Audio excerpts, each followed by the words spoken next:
Presenting the classics of Sam P. Chaladurai. Sam P. Chaladurai அவர்களின் போதனை களஞ்சியத்திலிருந்து.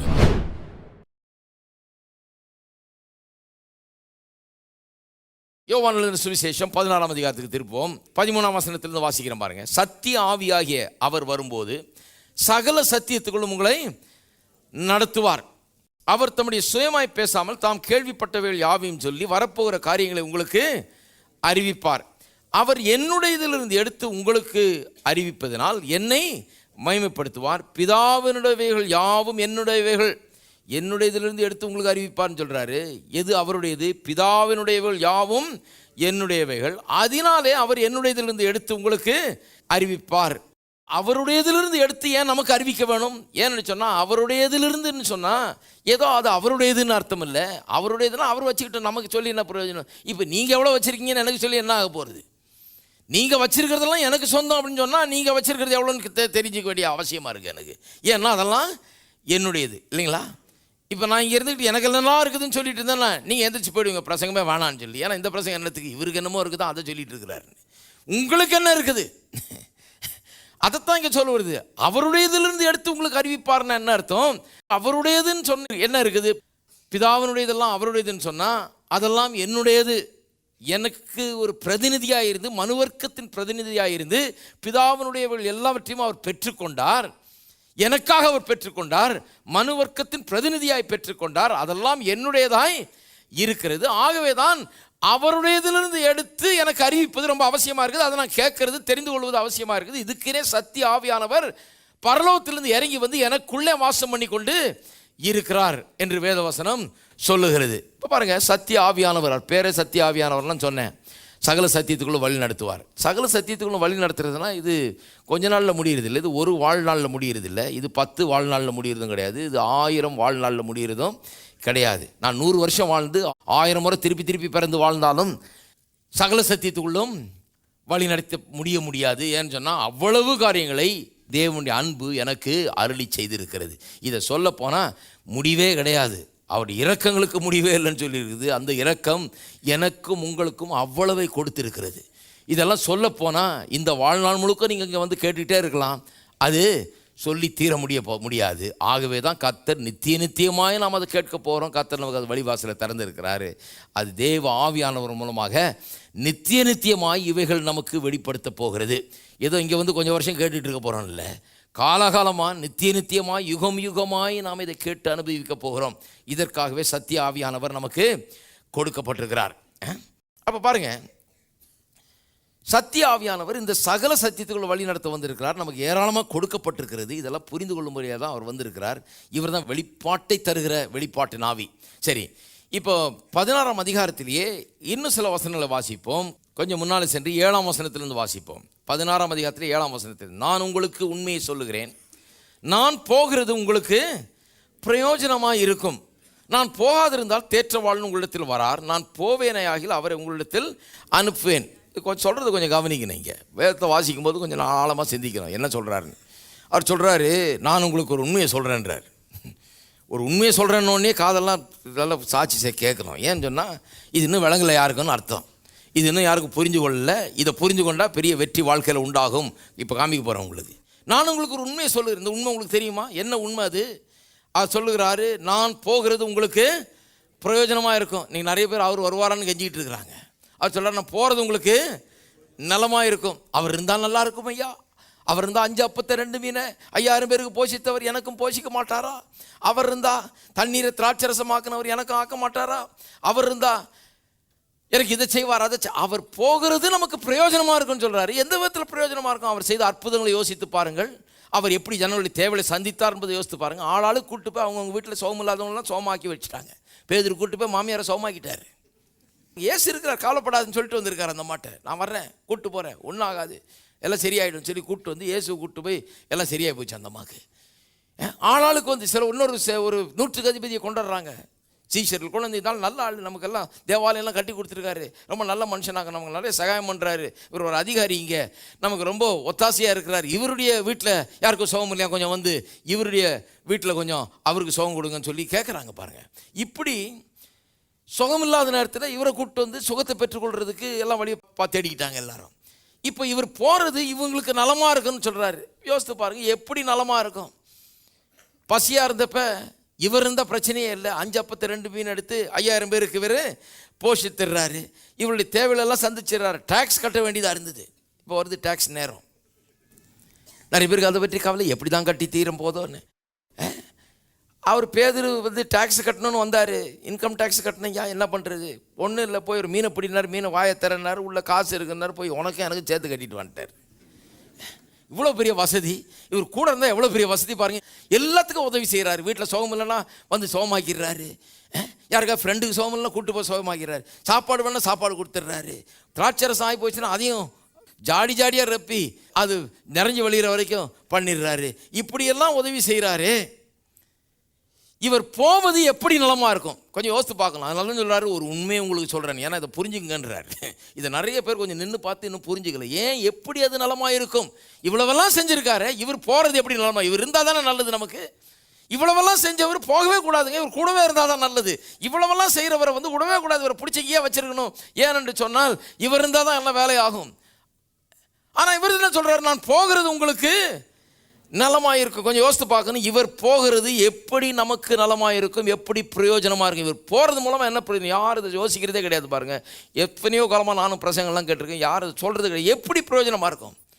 எனக்கு எப்படி இவர் போகிறது பிரயோஜனமாக இருக்கு? நிறைய கிறிஸ்தவங்களுக்கு இது விளங்காதனால தான் இன்றைக்கு இன்னும் பாருங்கள், இயேசு வரமாட்டாரா, இயேசு வந்து காட்சி அளிக்க மாட்டாரா, இயேசு வந்து தொட மாட்டாரா, இயேசு வந்து ஏதாவது செய்ய மாட்டாரா, ஆண்டவரே எங்கள் வீட்டுக்கு வர, ஆண்டவரே ஒரு முறை எங்கள் வீட்டுக்கு வந்தீங்கன்னா எல்லா பிரச்சனையும் தீர்ந்து போயிடும் அப்படின்னு சொல்லிட்டு இருக்கிறாங்க. அதுக்கு சில பிரசங்க யாரும், இதோ உங்கள் மத்தியில் இருக்கிறார், இங்கே கடந்து போகிறார், அங்கே கடந்து போகிறார், அப்படி போகிறார் இப்படி போகிறான்றாங்க. எல்லாம் எங்கே போகிறார் எங்கே போகிறான்னு தேடிட்டு இருக்கிறாங்க. இங்கே தான் வந்தாருன்றாங்கன்னு. உங்கள் பக்கத்திலேயே இருக்கிறார், இதோ அங்கே இருக்கிறார், அதோ அங்கே இருக்கிறார். ஏசு சொன்னார்லாம், சொன்னால் நம்பாதீங்கன்னாரு. நான் எங்கேயும் இல்லை, அங்கே உட்காந்துட்டு இருக்கேன்னாரு. இதெல்லாம் ஆச்சரியமாக இருக்குல்ல உங்களுக்கு கேட்கும்போது. சிலர் சொல்கிறாங்க, என்னையா இவர் இடக்கு முடக்கா சொல்லிட்டு இருக்கிறாரு. நான் அப்படிலாம் கேட்டதுக்கு இங்கே வந்து உட்காந்து ரொம்ப பிரச்சனையாக இருக்குது பிரதர். ஒருத்தர் சொல்கிறார், போட்டு உருட்டிடுறாரு மண்டையை போட்டு. நல்லது, இன்னும் கொஞ்சம் உருட்டுறேன். ஏன்னு சொன்னால் இதெல்லாம் போக வேண்டும். எத்தனை நாளைக்கு தான் அதை வச்சு ஓட்டிகிட்டு இருக்கு. இதோ அங்கே இருக்கிறார், அதோ அங்கே இருக்கிறார். எங்கே இருக்கிறார்னு ஒருத்தர் கேட்குறாரு. என்ன சொல்கிறது அவருக்கு? தோ அங்கே இருக்கிறார், தோ இங்கே இருக்கிறார்னு என்ன அர்த்தம்? தோ வந்துடுவார், நீ நல்லா அழுது கூப்பிட வருவார், நீ கஞ்சி உபவாசங்கிட வருவார், எப்படியாவது வருவார், எப்படியாவது இறங்கி வருவார். அங்கே ஒருத்தன் இறங்கு இறங்குன்னு சொல்லிட்டு இருக்கிறார். வேறு இதெல்லாம் தேவையே கிடையாது. அவர் சொல்கிறாரு, நான் போகிறது உங்களுக்கு பிரயோஜனமாக இருக்கும். கொஞ்சம் யோசித்து பார்த்தீங்களா, ஏன் பிரயோஜனமாக இருக்கும்? அவர் போகிறதுனால எனக்கு என்ன பிரயோஜனம்? இருந்தாலும் அது பிரயோஜனமாக இருக்கும். அது எனக்கு ஈஸியாக வழங்குது. இவர் போகிறதுனால என்ன எனக்கு பிரயோஜனம்? எப்படி இது பிரயோஜனமாக இருக்கும்? அவர் சொல்கிறாரு பாருங்க, நான் போகாதிருந்தால் என்ன பிரயோஜனம் இல்லைன்னு கேட்குறாரு. போகாதிருந்தால் தேற்றளவாளன் உங்களிடத்தில் வரார். அவர் வர முடியாது. அப்போ அவர் வந்து என்ன பண்ண போகிறார்? அவர் வர்றதுனால எனக்கு என்ன லாபம்? இவர் இருக்கிறத விட அவர் வர்றது எனக்கு பெட்டரா? இவர் வர்றதை விட அவர் வர்றது எனக்கு பெட்டரா? இவர் என் கூட இருக்கிறத விட அவர் எனக்குள்ளே வந்து இருக்கிறது பெட்டரா? நல்லா கவனிங்க. நான் போகாதிருந்தால் தேற்றவாளன் உங்களிடத்தில் வரார், நான் போவேனே ஆகில் அவரை உங்களிடத்தில் அனுப்பேன். அவர் வந்து என்ன பண்ண போகிறார்? இது பாருங்கள், இந்த பரிசுத்தாவியானவருடைய இந்த ஊழியத்தை தான் அநேகர் புரிந்து கொள்கிறது இல்லை. பரிசுத்தாவியானவர் வந்து என்ன பண்ண போகிறாருங்க? அங்கே தான் வருது, 13ஆம் வசனத்தில் சொல்லப்பட்டிருக்குது, சத்திய ஆவியாகி அவர் வரும்போது சகல சத்தியத்துக்குள்ளும் உங்களை வழி நடத்துவார். அவர் வரும்போது சகல சத்தியத்துக்குள்ளும் என்னை வழி நடத்துவார். ஓஹோ, அப்போ இயேசு போயிடுறாரு, போனால் பிரயோஜனமாக இருக்குன்றாரு. ஏன்னா போகலன்னா அவர் வரமாட்டார், போனால் அவர் வருவார். அவர் வந்தால் என்ன பிரயோஜனம்? அவர் வந்தால் என்ன சகல சத்தியத்துக்குள்ளும் நடத்துவார். என்னங்க இது, இயேசு போயிட்டு சத்தியத்துக்குள்ளே நடத்தி என்ன பிரயோஜனம்? இயேசு போயிடுறேன்றாரு, ஆனால் சத்தியத்துக்குள்ளே நடத்துவேன்றாரு. அவர் இருந்தால் பெட்டர் இல்லைங்களா? சத்தியத்துக்குள்ளெல்லாம் நடத்தி என்ன பிரயோஜனம்? நிறைய பேருக்கு இந்த சத்தியத்தினுடைய அருமை வழங்கலை பாருங்கள்.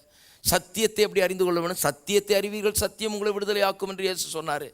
இந்த சத்தியத்தை அறிந்து கொள்வது மட்டும் இல்லை, அதிலேயே நிறைத்திருந்தால் நீங்கள் என்னுடைய சீஷர்களாக இருப்பீர்கள். அப்போ தான் என்ன மாதிரி ஆவீங்கன்னு சொன்னார். என் கூடயே வந்து என் வஸ்திரத்தையே பிடிச்சிக்கிட்டு அலைஞ்சிட்டு இருந்தா என்ன மாதிரி ஆயிடுவீங்கன்னு சொல்லலை. சத்தியத்திலே நிலைத்திருந்தால், நான் சொல்கிறது கவனின்றாரு, நான் வெளிப்படுத்த வந்த காரியங்களை புரிந்து கொள் என்று சொன்னார். அப்போ என்னுடைய சீஷர்களாய் இருப்பீர்கள் சொன்னார். நான் உங்களோடையே இருந்தால் நீங்கள் என் சீஷராகிடுவீங்கன்னு சொல்லலை. அவர் சொன்னார், நீங்கள் சத்தியத்தில் நிலைத்திருந்தால் என்னுடைய சீஷர்களாக இருப்பீர்கள்னு சொல்கிறாரு. சத்தியத்தை அறிவீர்கள், சத்தியம் உங்களை விடுதலை. நிறைய பேருக்கு இது புரியல பாருங்கள். அதனால தான் சொல்கிறாரு, ஒரு உண்மையை உங்களுக்கு சொல்லுகிறேன். அந்த உண்மையை உங்களுக்கு சொல்கிறேன்னு எப்போல்லாம் சொல்கிறாரோ அப்போ கொஞ்சம் கவனிங்க, கொஞ்சம் தயவுசெய்து. ஏன்னா ஏதோ ஒன்று முக்கியமான ஒன்று சொல்ல போகிறாருன்னு அர்த்தம். உங்களுக்கு ஒரு உண்மையை சொல்லுகிறேன், நான் போவது உங்களுக்கு பிரயோஜனமாக இருக்கும். அங்கேயே நின்று யோசிக்கணும், எப்படி பிரயோஜனமாக இருக்கும், எதுக்கு பிரயோஜனமாக இருக்கும், என்ன பிரயோஜனமாக இருக்கும். சொல்கிறார், சத்திய ஆவியானவர் அனுப்புவேன், அவர் சத்திய ஆவியானவர் வந்து உங்களை சகல சத்தியத்துக்களும் நடத்துவார். அப்போ சத்தியம் வந்து எனக்கு என்ன பண்ணுது, அவர் இதுவரை எனக்கு எல்லாம் செஞ்சு வந்தார், இப்போ அவர் போயிட்டு சத்திய ஆவியானவர் அனுப்புகிறார், அவர் வந்து எல்லா சத்தியத்துக்களும் நடத்துவேன்றாரு. இது பெட்டரா, இது நான் ஏற்கனவே இயேசுவோடு கூட வாழ்ந்துருக்கிறேன்னா அதை விட அது பெட்டரா? எந்த விதத்தில் அது பெட்டர், எந்த விதத்தில் அது இதை விட அதிக பிரயோஜனம் உள்ளது என்பதை கொஞ்சம் யோசித்து பார்க்க வேண்டும். இதுதான் நிறைய பேருக்கு வழங்கல. இதுதான் பரிசுத்த ஆவியானவருடைய ஊழியம். சத்திய ஆவியானவர் சகல சத்தியத்துக்குள்ளும் அவர் நம்ம வழி நடத்த இருக்கிறார். ஏன் இது ரொம்ப பெட்டர், ஏன் இது அதை விட ரொம்ப அதிகமாக பிரயோஜனமாக இருக்கும், இயேசு நம்மோடு இருக்கிறத விட அதிக பிரயோஜனமாக இருக்கும்? ஏன் கவனிங்க, 12ஆம் வசனத்துக்கு திருப்புங்க, அதுக்கு முந்தின வசனம். அப்போ சொன்னார் அவர், உங்களுக்கு இன்னும் அநேக காரியங்களை நான் உங்களுக்கு சொல்ல வேண்டியதாக இருக்கிறது. சொல்கிறாரப்பா, நான் ஒரு வேலைக்காக வந்தேன் இங்கே. என்ன வேலை? சிலுவையில் மரித்து இரத்தத்தை சிந்தி பாதாளம் வரை சென்று பிசாசை மனிதனுக்காக மனிதனாக நின்று ஜெயித்து உங்களுக்கெல்லாம் ஒரு வெற்றியை எடுத்து நான் திரும்பி பரலோகத்து பிதாவின் இடத்துல நான் போய் சேர வேண்டும். என் வேலையை முடிச்சுட்டு நான் அங்கே போனேன். அதுக்கு மேலே சும்மா இங்கே இருந்து பிரயோஜனம் கிடையாது. என் வேலையை முடிச்சுட்டு போனேன்னா அடுத்து இந்த வேலையை தொடர்றதுக்கு அவர் வர்றார், ஆவியானவர் வர்றாரு. என் வேலையை முடிச்சுட்டு போயிட்டேன்னா அதுக்கப்புறம் செய்கிறதுக்கு ஒன்றும் கிடையாது. நான் உங்களுக்கு ஒன்றும் செய்ய வேண்டியதில்லை, நான் உங்களுக்கு சொல்ல வேண்டியது தான் நிறையா இருக்குது. என்ன சொல்ல வேண்டியது இருக்குது? என்னவெல்லாம் செய்ய வந்தேன், என்னவெல்லாம் செஞ்சு முடித்தேன், என்னவெல்லாம் உங்களுக்காக வைக்கப்பட்டிருக்கிறது, தேவன் என்னவெல்லாம் உங்களுக்கு ஏற்படுத்தி வைத்திருக்கிறார். இந்த ரட்சிப்பின் மூலமாக, இந்த மீட்பின் மூலமாக, என்னுடைய மரணம் உயிர்த்தெழுதல் மூலமாக என்னவெல்லாம் உங்களுக்காக நிறைவேற்றப்பட்டிருக்கிறது, உங்களுக்காக என்னெல்லாம் வைக்கப்பட்டிருக்கிறது. இனிமே வந்து நான் செய்ய வேண்டியது ஒன்றும் இல்லை, சொல்ல வேண்டியது தான் நிறையா இருக்குன்றார். ஹலோ, இருக்கீங்களா? செய்ய வேண்டியதில்லை, எல்லாம் சொல்லுங்கள், செய்ய வேண்டியதில்லை, சொல்ல வேண்டியது தான் இருக்குது. இதுதான் விஷயம் இங்கே. இப்போ அவர் வந்து செய்ய வேண்டியதில்லை, ஏன்னா செய்ய வேண்டியதெல்லாம் சிலுவையின் மூலமாக, மரணத்தின் மூலமாக, உயிர்த்தெழுதல் மூலமாக செய்து முடித்து விட்டார். இப்போ சொல்ல வேண்டியது அதிகமாக இருக்குன்னு சொல்கிறாரு. ஏன் சொல்ல வேண்டியது அதிகமாக இருக்குதுன்னு சொன்னால், இப்போ செஞ்சு முடித்ததின் விளைவாக நீங்கள் எப்படி இருக்க முடியும்? உங்களுக்கு எப்படிப்பட்ட அதிகாரம், எப்படிப்பட்ட மேன்மை, எப்படிப்பட்ட ஆசீர்வாதங்கள், வாக்குத்தத்தங்கள் உங்களுக்கு கொடுக்கப்பட்டிருக்கிறது. இதெல்லாம் வந்து நான் செஞ்சிட்டு இருக்கிறது இல்லை, இதெல்லாம் சொல்லி நீங்கள் புரிந்து கொண்டு அதில் வாழ வேண்டிய காரியங்கள். இருக்கீங்களா? எனக்கு அப்படியே டேக் ஆஃப் ஆகிடுவோம் போல இருக்குது, அவ்வளோ உற்சாகமாக இருக்குது எனக்கு. இதெல்லாம் புரிந்து கொண்டால் மனிதனுடைய வாழ்க்கை மாறிவிடும். இயேசு வந்து இனி எனக்காக ஒன்று செய்ய வேண்டியது இல்லைங்க. அதனால தான் நான் அவர் வாரம் கூப்பிட்டு இருக்கிறது இல்லை. அவர் செய்கிறதெல்லாம் செய்து முடித்து விட்டார். அவர் சொல்ல வேண்டியது அதிகமாக இருக்கிறது, காண்பிக்க வேண்டியது அதிகமாக இருக்கிறது. நான் நிறைய உங்களுக்கு சொல்ல வேண்டியது இருக்குதுன்னு சொல்கிறார். அப்புறம் சொல்கிறார் பாருங்க, அநேக காரியங்களை நான் உங்களுக்கு சொல்ல வேண்டியதாக இருக்கிறது, அவைகளை நீங்கள் இப்பொழுது தாங்க மாட்டீர்கள். சொல்லிட்டு போயிடலாமையா, தாங்க மாட்டீங்கன்ட்டார். அப்போ தாங்க மாட்டீங்க. ஏன் தாங்க மாட்டாங்க? இன்னும் அவர் மரித்து ரத்தம் சிந்தி நம்முடைய பாவங்களை நம்மை கழுவி பரிசுத்த ஆவியானவர் வந்து குடியிருந்து நமக்குள்ளே சத்தியங்களை வெளிப்படுத்தி அதை நாம் புரிந்து கொள்ளக்கூடிய அளவுக்கு நம்மை அவர் மாற்றவில்லை. இன்னும் அவர்களை இன்னும் மாற்றவில்லை.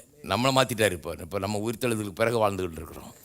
அவர்களுக்கு அன்றைக்கி ஏன் நீங்கள் தாங்க மாட்டீங்கன்னு சொன்னார்னா, நீங்கள் தாங்கக்கூடிய நிலையில் இல்லை, உங்கள் இருதயம் அந்த கெப்பாசிட்டியில் இல்லை. இப்போ இதெல்லாம் சொன்னால் உங்கள் இருதயம் தாங்காது, உள்ள நுழையாது, விளங்காது. ஏன்னா பாவத்தில் கிடக்கிறீர்கள். உங்கள் பாவங்களற நீங்கள் கழுவப்பட வேண்டும், புது சிருஷ்டிகளாக மாற வேணும், புதிய விதத்தில் நீங்கள் உருவாக்கப்பட்டு இதையெல்லாம் கேட்டு புரிந்து அறிந்து கொள்ளக்கூடிய அளவுக்கு நீங்கள் மாற வேணும். இப்போ சொன்னால் தாங்க மாட்டீங்கன்னாரு. இப்போ சொன்னால் தாங்கக்கூடிய நிலையில் இல்லை. ஆகவே நான் எல்லாம் செஞ்சு முடிச்சுட்டு தாங்கக்கூடிய நிலைமைக்கு உங்களை மாற்றிட்டு, புது சிருஷ்டியாக மாற்றிட்டு, புது ஒரு கெப்பாசிட்டியை உங்களுக்குள்ளே வைத்து விட்டு, நீங்கள் தேவ ஆவியானவரின் உதவியோடு எல்லாத்தையும் புரிந்து கொள்ளக்கூடிய ஒரு நிலைக்கு உங்களை மாற்றிவிட்டு, தேவனுடைய பிள்ளைகளாக அவங்கள மாற்றிவிட்டு, தேவனுடைய காரியங்களை புரிந்து கொள்ளக்கூடியவர்களாக அவங்கள மாற்றிவிட்டு, புது சிருஷ்டியில் மாற்றிவிட்டு, அப்புறம் ஆவியானவர் அனுப்புகிறேன், அப்போ உங்களுக்கு சொன்னால் புரியுன்றார். இப்போ விளங்குதா என்னன்னு? அப்போ தான் விளங்கும், நான் போகிறது உங்களுக்கு பிரயோஜனமாக இருக்கும்னு சொன்னார். ஏன் போகிறது பிரயோஜனமாக இருக்கும்? செஞ்சு முடிச்சாச்சு, இனிமே அவர் இருந்துக்கிட்டு செஞ்சுக்கிட்டே இருக்க போகிறது கிடையாது. அது அந்த சிஸ்டம் வேலை செய்யாதுங்க. அவர் இருந்து அவரே எல்லாம் அற்புதம், எங்கள் வீட்டில் அவரே இருந்து அவரே பார்த்துக்கிட்டுங்க, எல்லாம் சமையலாச்சான்னு அவர் பார்த்துக்கிட்டோம், லைட் எரிதான் அவர் பார்த்துக்கிட்டோம், பில்லு பே பண்ணியாச்சான்னு அவர் பார்த்துக்கிட்டோம், எல்லாம் அவர். இல்லை அவர் சொல்கிறாரு, சத்தியத்தை அறிவீர்கள், சத்தியம் உங்களை விடுதலையாக்கும். இல்லைங்க, அவர் இருந்தால் திராட்சை ரசம் நிரம்பி வழிஞ்சது, அவர் இருந்தால் 5 அப்பம் 2 மீன் 12 கூட மீதி எடுத்தாங்க, அவர் இருந்தால் மாமியார் சோமானாங்க, பக்கத்து வீட்டுக்காரன் சோமானாங்க, சோமாவாதங்கள்லாம் சோமானாங்க, அவர் இருந்தால் அது நடந்தது இது நடந்தது, அவரே இருந்துட்டு போட்டுங்க. அவர் சொல்கிறாரு, இல்லை அப்படி நடக்காது. ஏனென்று சொன்னால், இதெல்லாம் ஏன் செஞ்சேன், ஒரு ஆள் இருந்து உங்களோட கூட இருந்து இதெல்லாம் செஞ்சுக்கிட்டு இருக்க வேண்டியதில்லை, நீங்களே இதெல்லாம் செய்யக்கூடிய அளவுக்கு உங்களை மாற்றும்படியாக தான் நான் உங்களுக்காக வந்தேன். மனிதன் அப்படி தான் உண்டாக்கப்பட்டிருக்கிறான், தேவனால் தேவனுடைய சாயலில் உண்டாக்கப்பட்ட மனுஷன் பாவத்தின் நிமித்தம் தன்னுடைய மகிமையை இழந்து போனான், ஸ்தானத்தை இழந்து போனான். அவனை மீட்டு திரும்பியும் மனுஷனாக்கிறதுக்காக தான் வந்தேன். உட்காந்து நானே உங்களுக்கு சாப்பாடாக்கி, உங்களுக்கு வாழையை கட்டி, உங்களுக்கு எல்லாத்தையும் பண்ணி நான் பண்ணிகிட்டு இருந்தேன்னா உங்களை மனுஷனாக்க முடியாது, குழந்தையாக தான் ஆக்க முடியும். ஆனால் நான் போகிறேன்.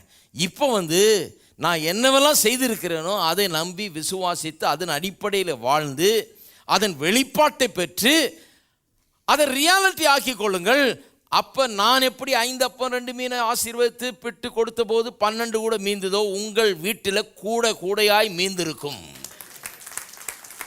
உங்கள் வீட்டில் திராட்சரசம் ஜாடியாய் நிரம்பி வழியும்.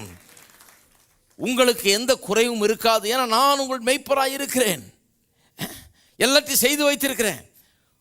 நீங்கள் எப்படி அப்படி வாழ்வது என்பதை நீங்கள் புரிந்து கொள்ளலாம். நீங்கள் அப்படி வாழணும். நான் இருந்து எல்லாத்தையும் பண்ண போகிறதில்ல. நீங்கள் சொல்கிறத கேட்டு அதை வெளிப்பாட்டை பெற்றுக்கொண்டு அதனுடைய ரியாலிட்டியில் வாழுங்கள் என்று சொல்லுகிறார். அதனால தான் சொல்கிறார், நான் போகிறது உங்களுக்கு நலமாக இருக்கும், பிரயோஜனமாக இருக்கும். ஏன்னா போனால் அவரை அனுப்புவேன், அவர் அவங்கள எல்லாம் வெளிப்படுத்துவார், என்னெல்லாம் செஞ்சுருக்கேன்னு சொல்லிவிடுவார். சொல்லிட்டான் அது உங்களுக்கு நிஜமாகிவிடும், அந்த விதமான வாழ்க்கை உங்களுக்கு சாத்தியமாகிவிடும் என்று சொல்லுகிறார். எத்தனை பேர் சொல்கிறீங்க ஆமென்? அதுதான் இங்கே விஷயமே. அதுக்காக தான் சத்திய ஆவியானவர் நமக்காக அனுப்பப்படுகிறார் என்று வேத வசனம் போதிக்கிறது.